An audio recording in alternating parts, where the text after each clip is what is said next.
pa' que no te agarre de susto. ¡No nos asustamos! Somos la número 1. No te pongas bruto. Latino Mixx. Dale play a tu bocina. Hello, everyone, and welcome to Lit Long Island Talks with Shermely and Missolino. Hello, Shermely. Hello, Missolino. How are you? I am doing great. And tell me something very important. Very important. Are you ready for the holidays? I'm not. My tree is there, but it's not even ready yet, but I will get it done. Excellent, Yes. excellent. How about you? You know what? I'm as ready as I'm going to be. Yeah, Good, we're good, getting good. together with the family. We're doing a little last minute shopping, but we'll get there. Yeah, me too. Actually, we're going to spend it at my sister's across the street. She's my neighbor, like I always mention. So we're just going to go across the street and make it happen over there. That's so awesome. I usually have it at my house, but this time it's like, okay, you take care of that. So that's good. So I'm going to be a guest. That's awesome. So I don't need a tree until maybe New Year's. Right. No, I'm just kidding. Hey, why not, right? If it works. And what about the weekend? What did you do on the weekend? The weekend I was home, to be honest. I was home. I was trying to get things ready. And I was supposed to go to different events, but I couldn't. I had so much to do. So I was home. You need home. that. Yes, we need that. Mm-hmm. Yes. How about you? I'm going to confess that I worked on the weekend. Oh, yeah? I worked, and before I knew it, it was already Monday. Yeah. And I was talking to a family member, and he said to me, "You're a workaholic."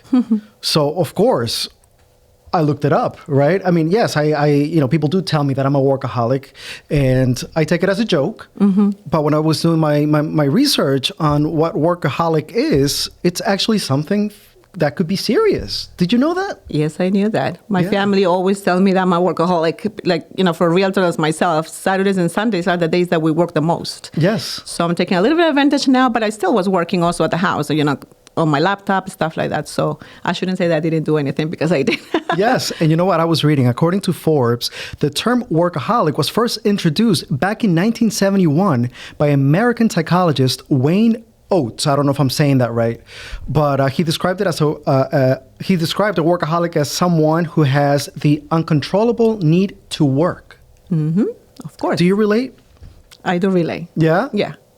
Yeah, no, me too. Me too. I think we can both relate, right? Yeah, absolutely. And of course, this is according to Forbes magazine, not Miso or Missolino. But you can look it up.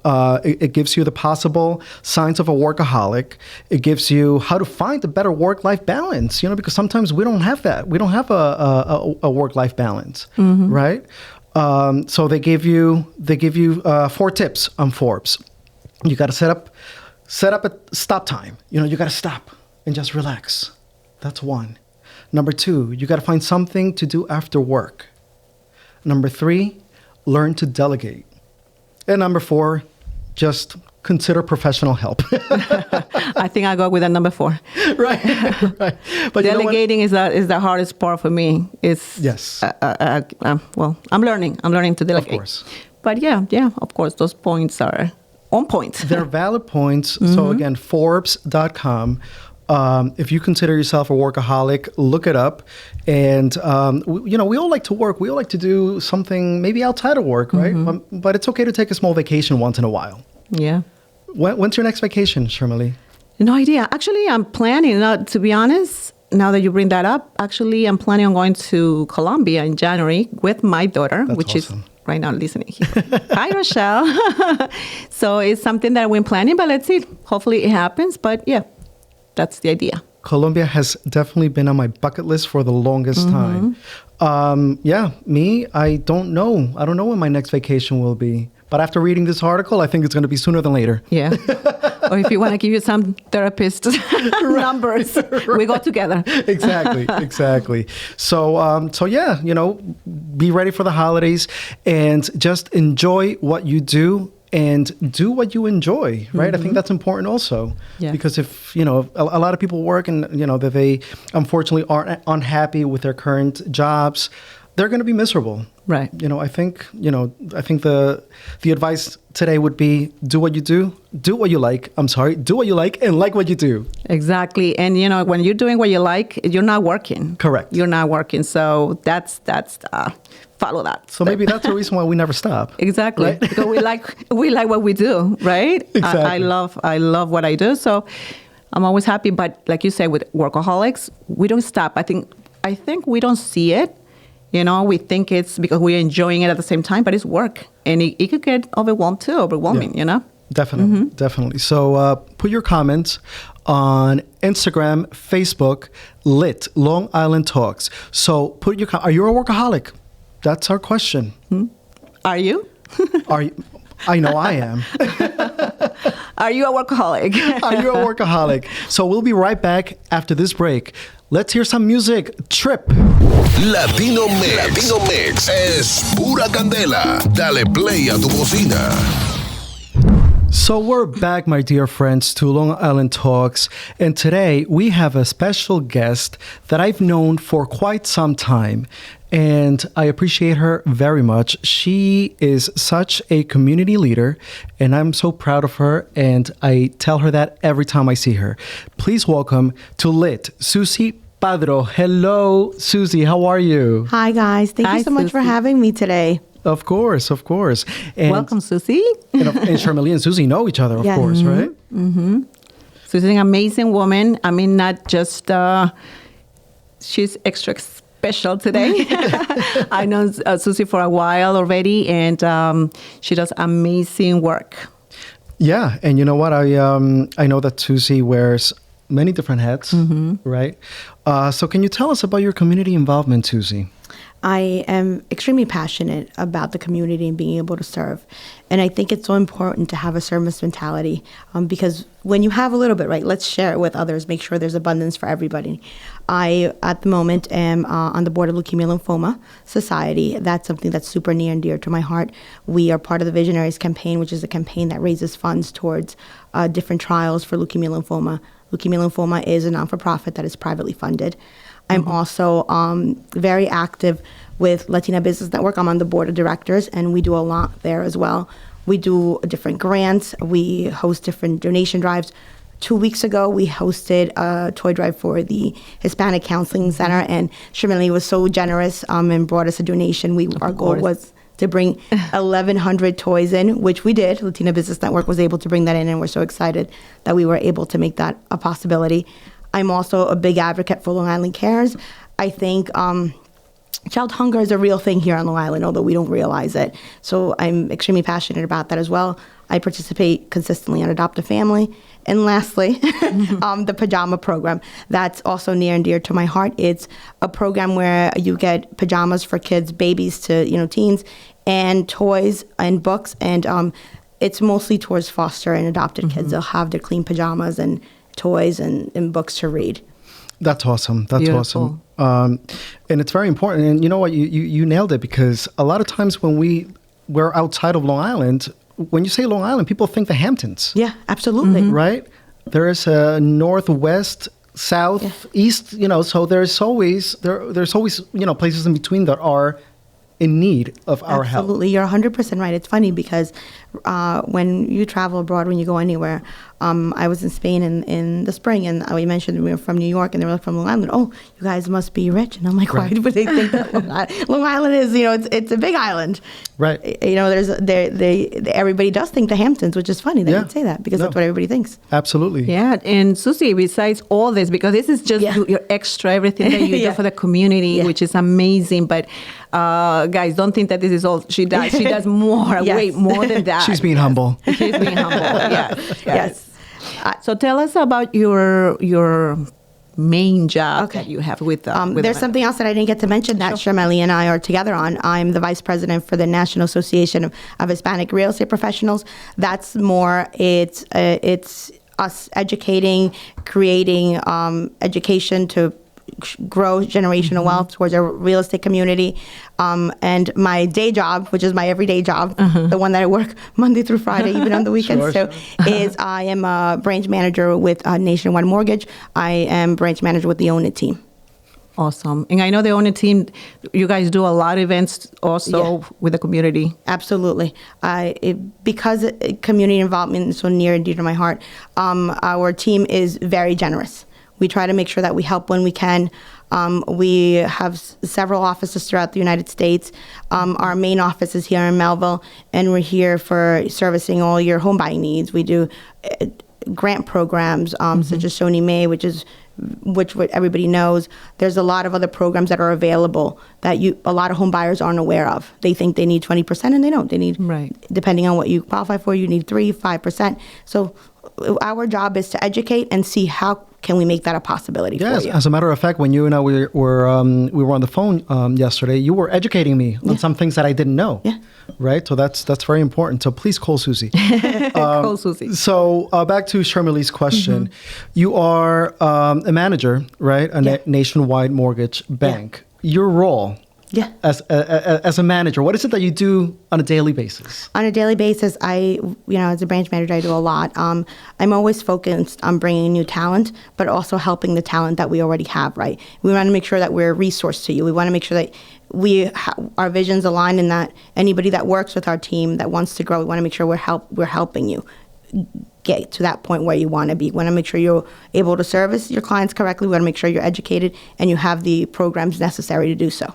That's beautiful. That's beautiful. That's beautiful. Yeah. And Suci, can you explain a little bit to our listeners, because a lot of people don't know what NARIP is. Yes. You're the vice president of NARIP, and that's very important. I am so proud to be part of it, and thank you guys for the opportunity.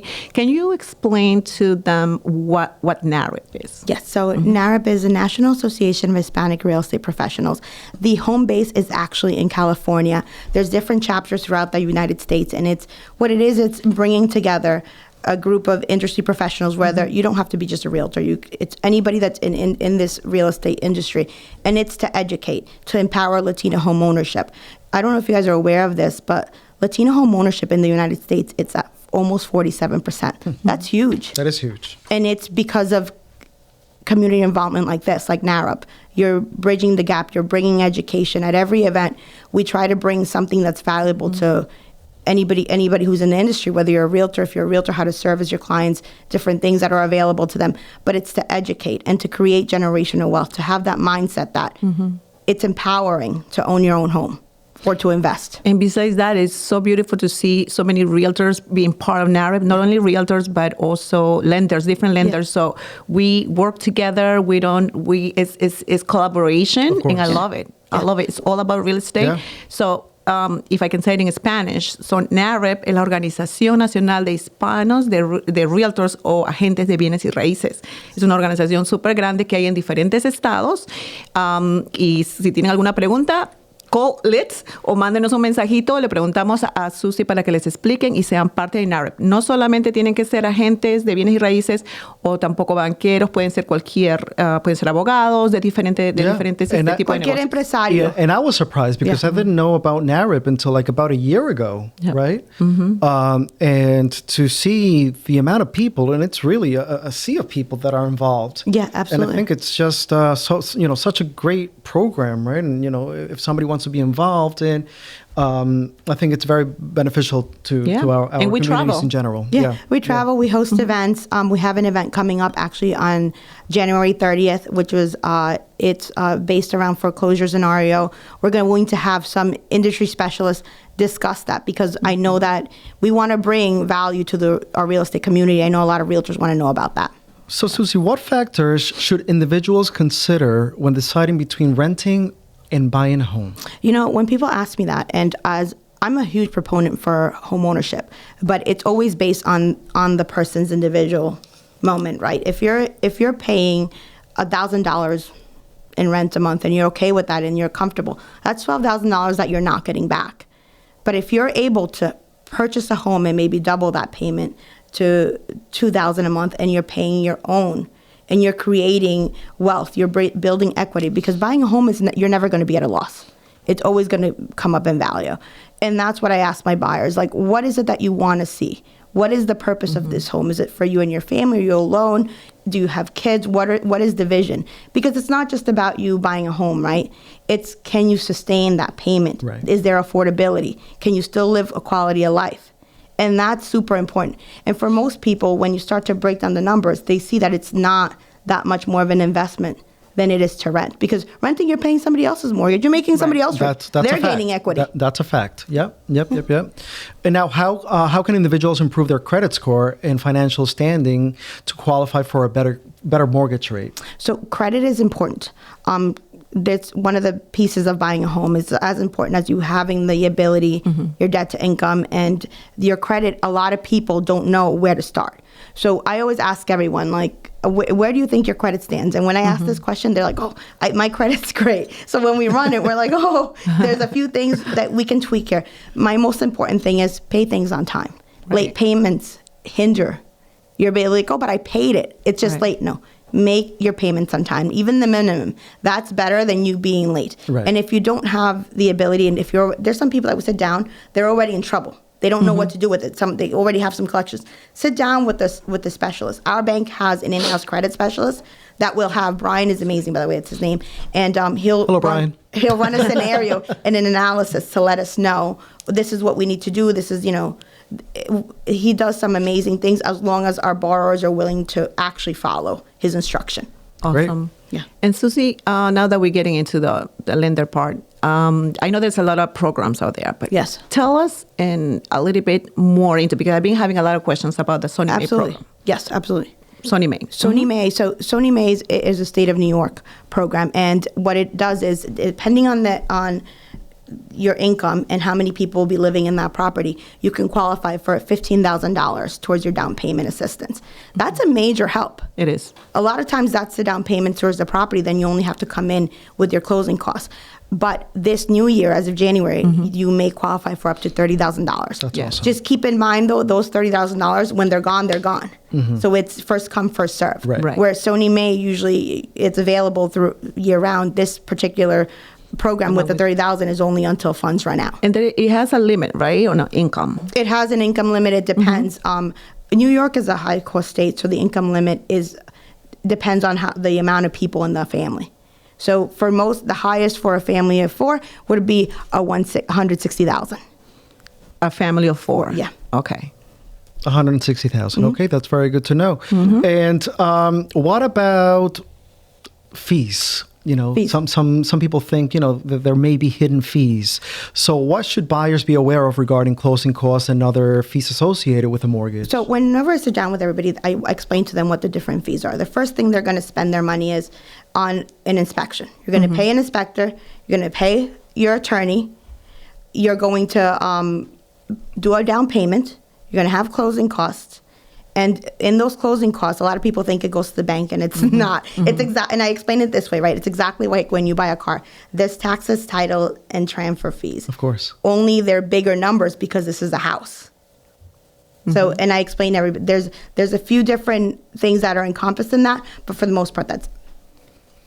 Yeah, very, very important to know, right, Shirley? Yeah. There's so many things that we need to know about lending, and you're the perfect person to give us I think we need 2 shows or 3 shows or 4 shows with Suci. There's a lot. Yeah. There's a lot of different programs for home buyers. Like right now, and this one's huge, and I see it make a difference in a lot of people's affordability. Normally, FHA, when a home had an accessory apartment, but it wasn't permitted, they didn't allow it for you to qualify and use it as qualifying income. Now you can. That's awesome. And that's a major game changer for a lot of families. They went from not affording and not being qualified to being able to buy the home of their dreams. But that's the home ready? No, that's actually through FHA. Through FHA. Yeah. That's okay. Very good to know. It's called an accessory unit. Okay. But now with the accessory, I'm so sorry. With the accessory unit, if we get deep into that, basement is considered? Yeah, as long as it has its private entrance, it has a kitchen, it has a bathroom. Awesome. Yeah. All right. Well, Suci, thank you. Thank you for that information. Like I said, absolutely. I think we need more shows with you. we need more. I think we definitely need more. So, ladies and gentlemen, Suci Padro, manager a nationwide mortgage bank, advocate for Long Island Cares, NARA vice president, director of leukemia and lymphoma. See, I'm already running out of breath. The board director for the Leukemia and Lymphoma of Long Island, board director for the Latino Business Network, and you're part of the Pajama program. But something that I wanted to add is when I met Suci, we were both part of the Unicorn Network. Yes. Right? Yeah, so we were both unicorns. We were both unicorns. So do you want to talk about that a little bit? Yes, the Unicorn Network, it was... I'm not as involved as I am now, but it was a wonderful millennial network where we met other industry professionals. Jillian at the time was the president. Hello, Jillian. Jillian. Hi, Jillian. It was so great. I met so many amazing people through that network, and I still use a lot of them for my business. And it's amazing how networking will build a community for you, because that's how I met you. Yeah, absolutely. And I was I was also part of, but I went to one of the events. I think you invited me, one of the events of the Unicorn. And I met there, what's his name, the guy with the commercial lending. I totally forgot his name. It'll come back. It'll come back. Yes, like you said, I met a lot of good business people there. It was a great event. Yes, absolutely. It was a great network. Yeah. So, Suci, again, we wish that you could be here for 2, 3, 4, 5 hours, but I know you have things to do, and unfortunately, the time is cruel to us. Yes. Mm-hmm. So, tell us a fun fact about Suci. Tell us, what do you like to do on your spare time? I love to read. I love the feeling of a book, but recently I've moved to the Kindle Paperwhite, and I'm obsessed because now when I finish a book, I can just download another one immediately. Right? Yes. And I'm also a very, very big fan of coffee. Love coffee. I love. You're the not smell. taking mine. No. You saw me come in with my coffee already. So you're the type of person that you need a coffee in the morning. Oh, yes. Before you function. Ditto. My day is not going to be a good day if I didn't have my coffee. Yes, and I think we can relate, right? Do you like coffee or not really? I do like coffee, but I'm not like I need it to function. Right. No, not really. Okay. But I do love coffee. I mean, my sister got me into that for years when we were living together. Yeah. She's like, coffee and, Dunkin' Donuts. I'm like, oh my God, really? And then I got used to it. And I got obsessed. But then now she lives in her house, so I don't have to. Yeah, here and there. I like coffee. Suci, lastly, can you tell the audience, if somebody wants to reach you, what's the best way to reach you? If you want to reach me, you can follow me on Instagram, and my handle is Suci Padro. If you want to just give me a call, ask me questions about some of the foundations I'm a part of, or if you're in the industry and want information about home ownership, my phone number is 516-281-5433, and you can find me on Facebook as well as Suci Padro. Suci, Thank you. It's been a pleasure. Thank you very much. Thank you, guys. This was so Thank fun. Yes, you. thank you. It was And so you know what? fun. We have something for you. So we want to wish you a Merry Christmas. Happy holidays, everyone. holidays. We'll see you next time. Lit Long Island Talks with Shermily and Misolino. We'll see you next time. See you next time.